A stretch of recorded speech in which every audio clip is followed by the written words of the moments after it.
garder une part. Bon, en attendant, notre voix revient sur la situation du footballeur Emmanuel Eboué. L'ancien international du football ivoirien Emmanuel Eboué vit des moments difficiles à Londres. Dans une interview qu'il a accordée au journal anglais The Daily Mirror, il révèle avoir complètement été ruiné suite à son divorce, à tel point qu'il dort désormais sur un matelas dans sa villa, dans un quartier huppé de Londres, et surtout dans la hantise permanente de perdre cette villa.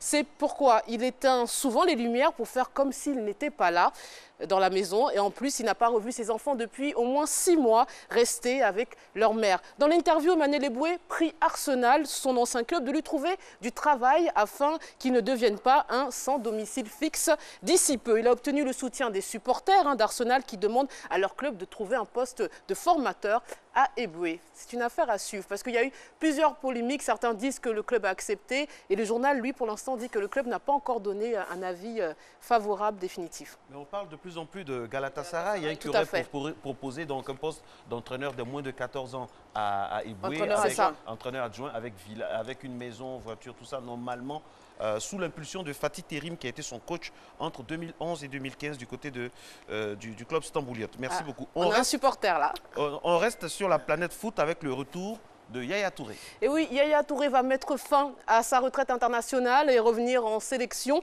Le milieu de terrain de Manchester City et ancien capitaine des éléphants de Côte d'Ivoire s'est prononcé sur ce retour hier, mardi 26 décembre. D'abord par le biais de son agent qui a publié ce texte que je vous cite. Yaya Touré a décidé de revenir en équipe nationale de Côte d'Ivoire. Il a envie de remporter un trophée avec les éléphants. Puis l'intéressé lui-même s'est exprimé, je le cite aussi. « J'aime mon pays et je suis libre pour la sélection nationale. Je souhaite aider la prochaine génération ainsi qu'utiliser toute mon expérience afin que tous les Ivoiriens soient fiers. » Eh bien, ça va nous changer. Eh bien, on va parler maintenant d'un footballeur, mais franchement, dans un tout autre registre. Selon Allopolis, Cyril Domoro se délivre de la sorcellerie. Eh oui, délivrance, miracle, mariage, prise en charge, le mystère catholique de combat spirituel du berger Agisha fait l'objet de toutes les attractions à Angré, dans la commune huppée de Cocody. Alors les fidèles évangéliques, catholiques, musulmans s'y bousculent chaque jour, nous dit l'article. Et selon donc cet article, l'ancien capitaine et défenseur des éléphants, Cyril Domoro, traverse des moments difficiles sur le plan financier depuis la mort de son père en juillet 2016. Et depuis cette date, toutes ces affaires sont bloquées. Le fidèle évangélique qu'il est se confie à sa femme qui semble bien connaître le berger Agisha. Elle prend donc un rendez-vous avec l'homme de Dieu à Abidjan. C'est ainsi que Cyril Domoro apprend que le jour de l'enterrement de son père, dans le spirituel, les sorciers de la famille ont aussi décidé d'enterrer toutes ses richesses dans cette tombe. Courrier international explique pourquoi le Guatemala reconnaît Jérusalem comme la capitale d'Israël. Le 6 décembre, le président américain Donald Trump reconnaissait Jérusalem comme la capitale de l'État d'Israël. Moins de 20 jours, le dimanche 24 décembre, son homologue guatémalèque Jimmy Morales lui a emboîté le pas. Le quotidien israélien de centre-gauche Haaretz rappelle les nombreuses similitudes entre Trump et Morales. Ce dernier a une longue carrière de comédien et d'humoriste aussi. Il a pris tout le monde de court en remportant la présidentielle de son pays en 2015, alors qu'il affrontait une ancienne première dame. Vous voyez les similitudes?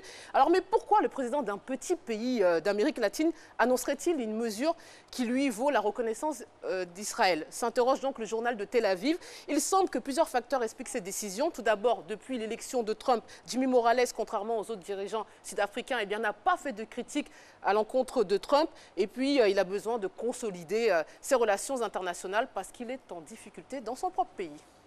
Et on finit donc avec le miracle de Noël dans l'insolite. Et ça nous donne un grand bol d'air frais. Ah oui, c'est une belle histoire comme vous les aimez. Et digne de Noël pour le coup. Alors qu'elle se rendait au supermarché pour effectuer sa dernière course avant donc de fêter Noël, une femme âgée d'une quarantaine d'années est finalement rentrée chez elle millionnaire. Et oui, avant de faire donc ses dernières emplettes, elle a décidé d'acheter un ticket de millionnaire d'une valeur de 10 €. Ni une ni deux, cette habitante de la France donc gratte son ticket et découvre la somme d'1 million d'euros, synonyme de jackpot. À ce moment-là, elle est décontenancée, l'émotion commence à la saisir et elle oublie même de faire ses courses, mais je pense que c'est pas bien grave. La famille a dû lui pardonner de venir les mains vides parce que 1 million d'euros, ça fait passer de très bonnes fêtes, je pense. Exactement. Je ne vous le fais pas dire, Fatim. Donnez-nous la moitié et vous verrez. La prochaine fois, je viendrai avec des tickets à gratter. On tentera notre chance. Celui qui gagne va disparaître, je le sens, de cette émission. Je le sens. Et pour une somme, rien à voir avec 1 million d'euros. Vous serez surpris de savoir. 10 000 €.